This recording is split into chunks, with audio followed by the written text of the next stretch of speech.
Olá, caríssimos irmãos e irmãs, louvado seja o nosso Senhor Jesus Cristo, para sempre seja louvado. Glória ao Pai, ao Filho e ao Espírito Santo, como era no princípio, agora e sempre. Amém. Queridos irmãos e irmãs, paroquianos da nossa paróquia Nossa Senhora da Abadia, Diocese de Cristalândia, graça e paz, que Deus abençoe e ilumine a todos nós, unidos na fé nesse dia 16 de março de 2025, nesse segundo domingo da Quaresma, abrimos o nosso coração para ouvir o Evangelho de Lucas, capítulo 9, versículos de 28b a 36. O Senhor esteja convosco, Ele está no meio de nós. Proclamação do Evangelho de Jesus Cristo segundo Lucas, glória a vós, Senhor.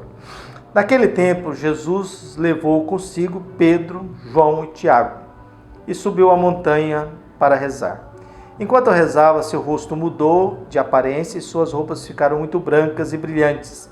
Eis que dois homens estavam conversando com Jesus. Era Moisés e Elias.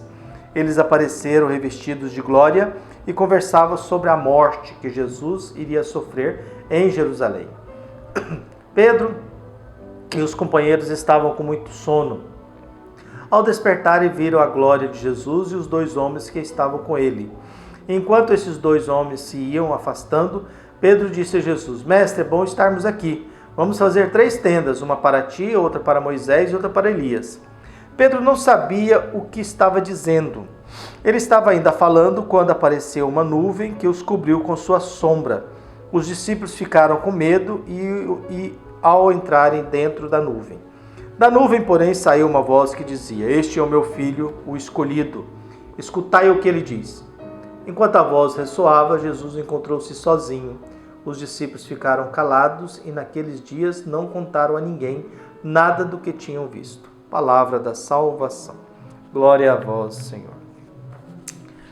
Caros irmãos e irmãs, estamos no tempo da Quaresma, caminhando em direção à Páscoa. Abrimos o nosso coração para que Deus nos abençoe, ilumine e nos proteja sempre, fortalecidos na fé, alimentados com o pão da Eucaristia e ao mesmo tempo atentados a prestar atenção naquilo que a palavra de Deus vai nos ensinar. Existem momentos na vida de Jesus que ele revela a sua divindade. É o que a gente chama de preceitos divinos, preceitos de Deus, preceito da divindade. Caminhar sobre as águas é um preceito divino.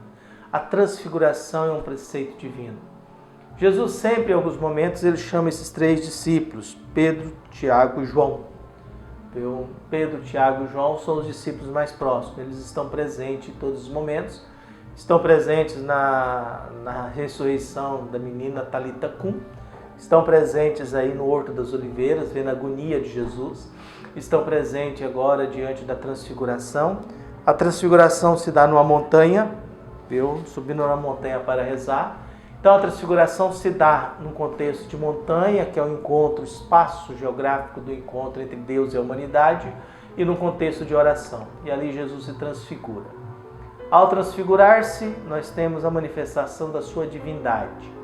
E aparecem 2 personagens, Moisés e Elias, que são os representantes da lei e dos profetas do Antigo Testamento.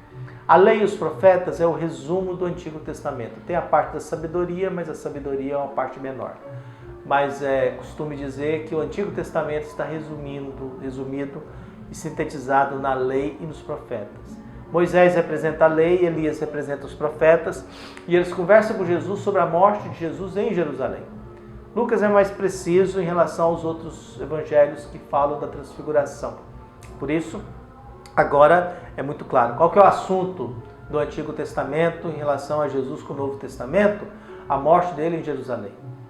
Os discípulos estão com sono, dormem como dormirão no Horto das Oliveiras, como ficam espantados ao ver Jesus caminhando sobre as águas. Então, nesse contexto todo, eles dormem. Ao despertar e perceber que temos lá Elias e temos Moisés conversando com Jesus, Pedro tem uma tentação. Tá bom aqui, vamos fazer 3 tendas. 3 tendas, uma para ti, outra para Moisés e outra para Elias. Qual que é o problema de Pedro? Pedro, ao propor 3 tendas, está colocando os 3 em pé de igualdade.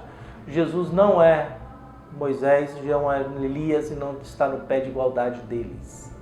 É importante ter essa consciência. A tentação de Pedro é igualar os três tendas iguais para cada um. Não, Jesus é o Filho de Deus, encarnado, feito homem, pronto para viver aqui e depois mostrar a ressurreição após sua morte. Diante da fala de Pedro, Deus interfere. Deus interfere. Através de nuvens, que simbolicamente Deus fala através das nuvens. Então existem aqueles filmes antigos em que apareciam as nuvens no céu. Eu lembro disso quando era criança. E ali Deus falava, viu? Deus falava a Moisés, falava a Abraão, falava para Jesus. E agora na nuvem Deus chega e fala: este é o meu filho, meu predileto. Escuta o que ele diz. No batismo, Deus diz: esse é o meu filho amado, em quem eu coloco todo o meu agrado. E agora Deus fala novamente: é meu filho e eu quero que vocês o escutem. Jesus está conversando com Moisés e Elias sobre a sua morte. Pedro tem a tentação de igualar os três. Deus entra na história e pede: escuta o que ele tem para dizer. Porque nesse momento Moisés e Elias desaparecem. O que nós temos nessa cena, nesse exato momento? 7 personagens. Nós temos 3 discípulos, nós temos 2 personagens do Antigo Testamento, Moisés e Elias, e nós temos 2 personagens da Santíssima Trindade, Deus Pai e Deus Filho, transfigurado. Nós temos 7 pessoas. Nós temos 7 pessoas nesse exato momento ali. 2 humanos, discípulos de Jesus, 2 pessoas da Santíssima Trindade, o Pai e o Filho, e o Pai dizendo o que é para fazer diante dele, e 2 personagens que representam o Antigo Testamento, confirmando a presença, toda a promessa do Antigo Testamento se realiza em Jesus. Por isso que Deus abençoe todos nós, e vamos rezar então a campanha da fraternidade. Ó Deus, nosso Pai, ao contemplar o trabalho de Tuas mãos, vistes que tudo era muito bom. O nosso pecado, porém, feriu a beleza da Tua obra, e hoje experimentamos as suas consequências. Por Jesus, Teu Filho, nosso irmão, humildemente te pedimos, dai-nos nesta quaresma a graça do sincero arrependimento e da conversão de nossas atitudes. Que o Teu Espírito Santo reacenda em nós a consciência da missão que de Ti recebemos, cultivar e guardar a criação no cuidado e no respeito à vida. Faz de nós, ó Deus, promotores da solidariedade e da justiça, enquanto peregrinos habitamos e construímos nossa casa comum, na esperança de um dia sermos acolhidos na casa que preparaste para nós no céu. Que Deus abençoe e ilumine a todos nós. Um abraço e até mais.